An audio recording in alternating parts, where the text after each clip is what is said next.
నమస్తే తెలుగు రాజ్యంకి స్వాగతం. నేను మీ సంధ్య. ప్రధాని మోదీ పర్యటన తర్వాత ఏపీలో పొదుపు సూత్రాలు మంత్రాల్ని పాటిస్తున్నారు. ఈ నేపథ్యంలో మంత్రులు ఇప్పటికే కాన్వాయ్ని తగ్గించుకున్నారు. సీఎం చంద్రబాబు నాయుడు గారు కూడా ఆయన కాన్వాయ్లో కోత విధించారు. దాంతోపాటు వీలైనంత వరకు పబ్లిక్ ట్రాన్స్పోర్ట్ లేకపోతే వెళ్ళే దారిలో అంటే వెళ్తున్న దారికి సంబంధించి కొంత మీ కాన్వాయ్ని తగ్గించుకోండి అన్న పిలుపు నేపథ్యంలో నేతలంతా వాళ్ళు స్కూటీల మీద బైక్ల మీద వెళ్ళడం జరుగుతుంది. మరి కొంతమంది తమ గుర్తు సైకిల్ కాబట్టి ఆ సైకిల్ గుర్తు మీదనే అటు సెక్రటేరియట్కి ప్రభుత్వ కార్యాలయాలకు కావచ్చు లేకపోతే వాళ్ళ పార్టీ ఆఫీసులకు కావచ్చు వెళ్ళడం జరుగుతుంది. ఈ నేపథ్యంలో అభిమానులతో వాటిని షేర్ చేసుకుంటున్నారు. చాలా రోజుల తర్వాత మా నాయకుడు అంటే మా పార్టీ అంటే ఎమ్మెల్యేలు కావచ్చు ఎంపీలు కావచ్చు సైకిల్ మీద ప్రయాణం చేస్తున్నారు అంటూ. ఈ నేపథ్యంలో సైకిల్ అంటే తెలుగుదేశం పార్టీ సైకిల్ గుర్తు అనేది ఎలా వచ్చింది మనందరికీ తెలుసు. మరొకసారి వారితో పాటు ఎవరెవరు అప్పుడు పార్టీలు స్థాపించారు, ఇందిరాగాంధీకి కూడా అప్పట్లో వెరైటీ హస్తం కంటే ముందు వేరే గుర్తు ఏదో వచ్చింది అనేసి అని, చిరంజీవి గారి పార్టీ గుర్తుకు సంబంధించి, జనసేన పార్టీ గుర్తుకు సంబంధించి ఇలా అన్ని గుర్తులకు సంబంధించి కూడా ఒకసారి చర్చించే ప్రయత్నం చేద్దాం. చిత్రకారులు రాజకీయ విశ్లేషకుడు చిలగడ శ్రీకాంత్ గారు మనతో ఉన్నారు. ఆయన మాటలు. శ్రీకాంత్ గారు నమస్తే. చూడముచ్చటగా అభిమానులు అయితే షేర్ చేసుకుంటున్నారు, మా అధినేత తమ పార్టీ గుర్తు పైన పార్టీ కార్యాలయానికి వెళ్తున్నారు అనేసి. అసలు తెలుగుదేశం పార్టీకి ఆ గుర్తు ఎలా వచ్చింది, ఎవరు సజెస్ట్ చేశారు, దాని గురించి రామారావు గారే నిర్ణయించుకున్నారండి. అంటే సైకిల్ గుర్తు, ఏనుగు గుర్తు, ఇలా చాలా గుర్తులు చూసుకున్న తర్వాత ఆయన సైకిల్ సామాన్యుడి చిహ్నం, అది సామాన్యుడికి సైకిల్ వెంటనే కనెక్ట్ అవుతుందని ఎన్టీ రామారావు గారు వెంటనే సైకిల్ గుర్తుని ఎంపిక చేసుకున్నారు. ఒక్కొక్కసారి సైకిల్ గుర్తు అనగానే మా చిన్నతనంలో మా నాన్నగారు వాళ్ళు చాలా క్రియాశీలకంగా తెలుగుదేశం పార్టీలో వ్యవహరిస్తున్న సందర్భంగా ఈ సైకిల్ గుర్తు మీద ప్రచారాలు, ఈ ఆర్భాటాలు, ఈ యాత్రలు అన్నీ చేసేవాళ్ళు. నాకు ఇప్పటికీ మా ఇంట్లో బ్లాక్ అండ్ వైట్ ఫొటోస్ ఉన్నాయి మా నాన్నగారి ఆల్బంలో. అవి ఒక్కసారి గుర్తొచ్చాయి వీళ్ళందరూ సైకిల్ ఎక్కి తిరుగుతూ ఉంటే. వాస్తవానికి ఇప్పుడు ఎంతమంది మంత్రులకి సైకిల్ ఎక్కి తొక్కడం అనే అలవాటు తప్పిపోయిందో తెలియదు, కానీ చాలా చూడముచ్చటగా ఉన్నాయి ఆ విజువల్స్ చూస్తుంటే. కష్టపడి వాళ్ళు సైకిల్ తొక్కుతున్నటువంటి ఆ వైనం వెనకాల అభిమానులు, అనుచరులు వాళ్ళని ఎంకరేజ్ చేస్తూ అసెంబ్లీకి, సెక్రటేరియట్కి తీసుకొస్తున్నటువంటి దృశ్యాలు చాలా చాలా అంటే చాలా వినోదాన్ని పంచుతున్నాయి. ముఖ్యంగా చెప్పుకోవాలంటే మీకు 77 ఎన్నికలకు ముందు ఇందిరాగాంధీ గారి గుర్తు ఆవు దూడ. ఈ ఆవు దూడ ఈ వాల్ రైటింగ్స్ గోడ మీద రాయాలి కదా, ఆవు దూడ గుర్తుకే మీ ఓటు, ఇందిరాగాంధీ గారికే పలానా అభ్యర్థిని. ఈ ఆవు దూడ బొమ్మ వేయాలంటే ఆర్టిస్టులకు చాలా కష్టం, స్పేస్ ఎక్కువ ఆక్యుపై చేస్తుంది. ఆవు దూడ రెండు వేయాలి. అందుకని ఏం చేసేవాళ్ళు అంటే ఆవుని దూడని గ్రామాల నుంచి తోలుకొచ్చి తిప్పుతూ ఉండేవాళ్ళు. ఆవు దూడ గుర్తుకు ఓటేయండి, ఆవు దూడ గుర్తుకు ఓటేయండి అని తిప్పుతూ ఉండేవాళ్ళు. ఆ రోజుల్లో మరి ఏమంటారు, పాడి ఈ మొత్తం అన్ని గ్రామాల్లో పాడి బాగుండేది కాబట్టి ఆవు దూడ కూడా తీసుకురావడానికి, తిప్పడానికి సాధ్యమైంది. 77లో ఇందిరాగాంధీ గారు దేశవ్యాప్తంగా ఆవిడ ఓడిపోయినప్పుడు ఆవు దూడ రెండు ఓడిపోయాయి. అంటే ఆవు వచ్చి ఇందిరాగాంధీ, దూడ వచ్చి సంజయ్ గాంధీ అని చెప్పి అర్థం వచ్చేలాగా పత్రికలన్నీ పతాక శీర్షికలు రాశాయి, ఆవు దూడ ఓడిపోయాయి, ఆవు దూడ ఓడిపోయాయి అనేసి. బాగా గుర్తున్నంతలో మా మదనపల్లి 89 ఎన్నిక ఒకటి, అట్లాగే 75లో రాయదుర్గంలో ఒక, అనంతపురం జిల్లా రాయదుర్గంలో ఒక ఎన్నిక. అక్కడ తిప్పేస్వామి గారు 2 సార్లు అప్పటికి ఎమ్మెల్యే, ఆయన చనిపోతే ఉప ఎన్నిక వచ్చింది 74 అనుకుంటా, 74, 75 ఉప ఎన్నిక వస్తే రంగప్ప అని అతను కురబో బోయో సామాజిక వర్గం, అతనికి వెనుకబడిన తరగతులందరూ అతనికి మద్దతు పలికారు. అతని మీద మన పయ్యావుల కేశవ్ గారి తండ్రి ఆయన ఉరవకొండ నుంచి వచ్చి ఇక్కడ పోటీ చేశాడు కాంగ్రెస్ అభ్యర్థిగా, పయ్యావుల వెంకటనారాయణ గారు. ఆయన కాంగ్రెస్ అభ్యర్థి కదా, ఆయన ఆవుని దూడని తీసుకొచ్చి తిప్పుతూ ఉన్నారు. గుర్తు అదే కదా, ఆవు దూడని తీసుకొచ్చి తిప్పుతా ఉన్నారు నియోజకవర్గం అంతా, రాయదుర్గం. రంగప్పకి వచ్చి ఏనుగు వచ్చింది గుర్తు. ఏనుగు గుర్తు వచ్చేటప్పటికి ఇతను అంత శక్తివంతుడేం కాదు, అయినా వాళ్ళకున్న గొర్రెలు మేకలు అన్నీ అమ్మేసి మైసూరు నుంచి 2 ఏనుగులు తీసుకొచ్చి తిప్పారనమాట. పాపం ఓడిపోయాడు, అప్పులు పాలయ్యాడు, అది వేరే విషయం. చిన్నపిల్లలందరూ ఆ ఏనుగుల వెంట పరిగెడుతూ ఉండేవాళ్ళు. మా మదనపల్లిలో కూడా 1989 శ్రీరామ రామ్మూర్తి ఆయన పేరు, మాకు సమీప బంధువు కూడా, ఆయన స్వతంత్ర అభ్యర్థిగా పోటీ చేసి ఆయనకి ఏనుగు గుర్తు వస్తే మొత్తం ఏనుగుని తీసుకొచ్చి తిప్పారు. ఇవాళకి ఆయన ఇంటి పేరు ఎవరికి తెలియదు, శ్రీరామని నేను చెప్తే తెలిసింది, కానీ అప్పటి నుంచి ఆయన ఇంటి పేరు ఏనుగు అయిపోయింది, ఏనుగు రామూర్తి అనమాట. అలా ఈ గుర్తులు చాలా వాటి యొక్క ప్రభావాన్ని చూపించాయి. 78 ఎన్నికల నుంచి ఇందిరాగాంధీ గారి గుర్తు ఏదైతే ఉందో ఆవిడ ఇందిరా కాంగ్రెస్ హస్తం గుర్తు ఆవిడ తీసుకోవడంతో మీకు అది ప్రచారానికి చాలా సులభంగా హస్తం అని చాలా సులభంగా వెళ్ళిపోయింది హస్తం గుర్తు. అట్లా రామారావు గారు సైకిల్ గుర్తు తీసుకోవడం, సైకిల్ అనేది బాగా బహుళ ప్రచారంలోకి వెళ్ళడం, అదే సైకిల్ గుర్తు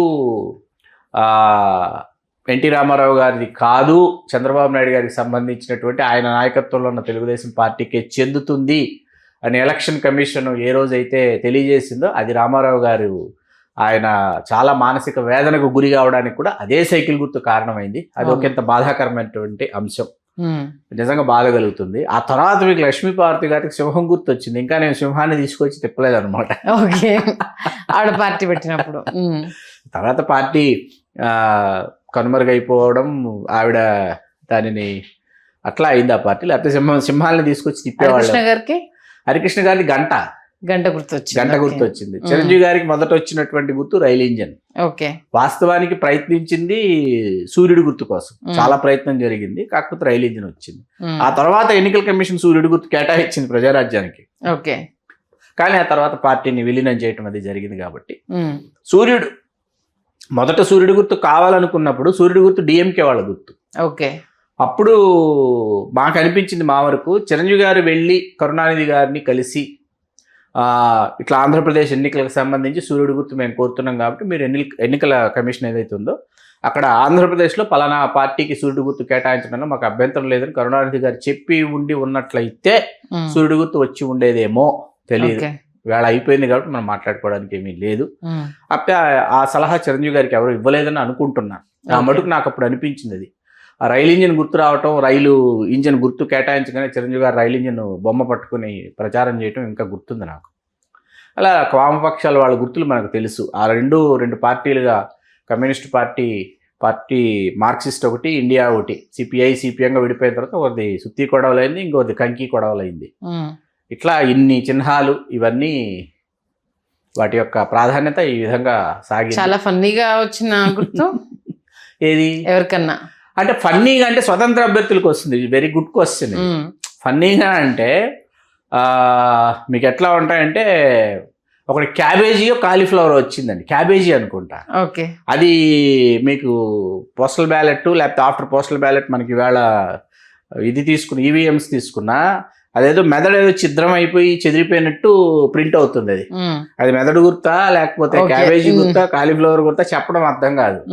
ఇంకొంతమంది మనకి ఎట్లా ఉంటుందంటే ఒకరికి ఒక గుర్తు వచ్చింది అనుకోండి, స్వతంత్ర అభ్యర్థులు ఎవరైనా పోటీ చేస్తుంటే అతను గెలుస్తాడేమో అనే సందేహం వచ్చి ఇంకొకరిని స్వతంత్ర అభ్యర్థిగా పోటీ చేయించి ఆ గుర్తుకు దగ్గరగా ఉన్న గుర్తు కేటాయించుకునేలా చేసుకుని వాళ్ళ యొక్క ఓట్లు చీలికి వచ్చేది.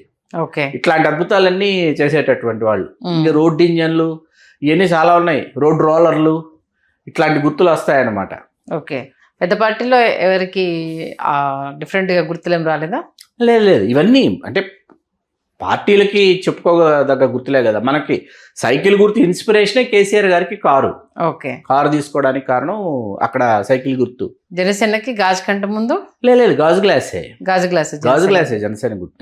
ఫ్రమ్ ద బిగినింగ్ గాజు గ్లాసే. అంతకుముందు గుర్తు లేదు కదా, 14 ఎలక్షన్స్ కి లేదు కదా అప్పటికి. ఆ తర్వాత కదా ఎన్నికల కమిషన్ కి వెళ్ళారు. ఎందుకు గాజు గ్లాస్ అది వీళ్ళు ఈయన తీసుకున్నారా వాళ్ళు కేటాయించారో అది నాకు విధమిద్దంగా తెలియదు, కానీ గాజు గ్లాసు కేటాయించబడింది. ఇంక విజిల్ లోక్సత్తా వాళ్ళది విజిల్. హెలికాప్టర్ మన కేఏ పాల్ గారిది హెలికాప్టర్. అది ఫ్యాన్ తీసుకున్నాడు ఈయన జగన్ గారిని, ఆయన హెలికాప్టర్ తీసుకున్నాడు. దానిని పోలి ఉన్నటువంటి రంగులు, పోలి ఉన్నటువంటి గుర్తులు, ఆయన అభ్యర్థుల్ని ఈ పేర్లు ఉంటే ఆయన అటువంటి పేర్లు ఉన్న వాళ్ళకే అభ్యర్థిత్వాలు కేటాయించడాలు, ఇట్లాంటివన్నీ కేఏ పాల్ గారు ఈ చమత్కారాలన్నీ చేశారన్నమాట. వైఎస్ఆర్సీపీకి ఫ్యాన్ వాళ్ళు తీసుకున్న సామాన్యుడి అంటే ఫ్యాన్ అనగానే ప్రతి ఒక్కరి ఇంట్లో ఫ్యాన్ ఉంటుంది, ఫ్యాన్ లేని ఇల్లు ఉండదు. కాబట్టి చూడగానే మా గుర్తు అన్నది గుర్తు వస్తుంది. చాలా మంది నాకు గుర్తున్నంతలో స్వతంత్ర అభ్యర్థులు లాంతర్ తీసుకునేవాళ్ళు, దీపం తీసుకునేవాళ్ళు గుర్తులు. వాటికి చాలా తర్వాత మనకి రెండాకులు అనేది ఏఐఏడీఎంకే వాళ్ళది రెండాకులు, కమలం మన భారతీయ జనతా పార్టీ. ఇట్లా ఈ చిహ్నాల వల్ల అవి ప్రజల మనస్సుల్లోకి చొచ్చుకుపోయిన తర్వాత కొంతమంది ఏంటంటే వాళ్ళ డే 1 ఫస్ట్ టైం ఓటు వేశారు అనుకుందాం. 18 ఏళ్ళు పూర్తయిన తర్వాత ఏ ఎన్నిక వస్తే ఆ ఎన్నికలో వాళ్ళు ఓటు వేస్తే వాళ్ళకి 20 ఏళ్ళు ఉన్నప్పుడు రావచ్చు, 21 ఉన్నప్పుడు రావచ్చు, ఆ ఎన్నికలు వచ్చిన తర్వాత మొట్టమొదట కొంతమంది ఏ గుర్తుకేశారో వాళ్ళు చివరి వరకు ఆ గుర్తుకే ఓటేద్దామని మెంటల్గా ప్రిపేర్ అయిపోయినటువంటి వాళ్ళు ఉంటారు. ఓకే. మొన్న మనకి టీవీకే పార్టీకి సంబంధించి ఒక ఫ్యామిలీలో ఇది ఒక స్టడీ. ఒక ఫ్యామిలీలో ఏంటంటే 5 ఉన్నారు కుటుంబ సభ్యులు అంటే ఫస్ట్ జనరేషన్ ఓట్స్ ఏవైతే ఆ ఓటర్స్ ఉన్నారో వాళ్ళందరూ విజయ్కే, అన్న చెల్లి ఉన్నారు, వీళ్ళిద్దరూ విజయ్కే వేద్దాం అనుకున్నారు. చెల్లెలికి పెళ్ళయి భర్త ఉన్నాడు అనుకోండి, అతను విజయ్కే వేద్దాం అనుకున్నాడు. వీళ్ళు అన్నా చెల్లి ఇంట్లో ఉన్న వాళ్ళ మదర్ని ఇన్ఫ్లుయెన్స్ చేశారు. 4 ఓట్లు అనమాట. ఫాదర్ ఎవరైతే ఉన్నారో ఆయన ఇన్ఫ్లుయెన్స్ కాలా. ఆయన డిఎంకేతోనో ఏఐడిఎంకేతోనో ఫస్ట్ నుంచి ఎవరితో అయితే ట్రావెల్ చేశాడో ఆ ఓటు అటే వెళ్ళింది. ఇట్లా ఇది ఒక కల్చరల్ స్టడీ అనమాట. ఓకే. అది సంధ్య గారు. మొత్తానికి సైకిల్ వల్ల ఇప్పుడు మళ్ళీ ఒకసారి సైకిల్ గుర్తును గుర్తు చేసుకొని పార్టీ శ్రేణులు ఆనందం వ్యక్తం చేస్తున్నారు. మంచి విశ్లేషణ ఇచ్చారు. ధన్యవాదాలు. ధన్యవాదాలు సంధ్య గారు. హలో, తెలుగు రాజ్యం ఛానల్ చూస్తున్నారా? సామాజిక, రాజకీయ, జీవన చిత్రణే తెలుగు రాజ్యం. అతిశయోక్తులు, అసత్యాలు ఉండవు. రాజకీయ కోణం కాదు, ప్రజా కోణమే కొలబద్ద. తెలుగు రాజ్యం వీక్షణ మీ ఉత్తమ అభిరుచికి నిదర్శనం.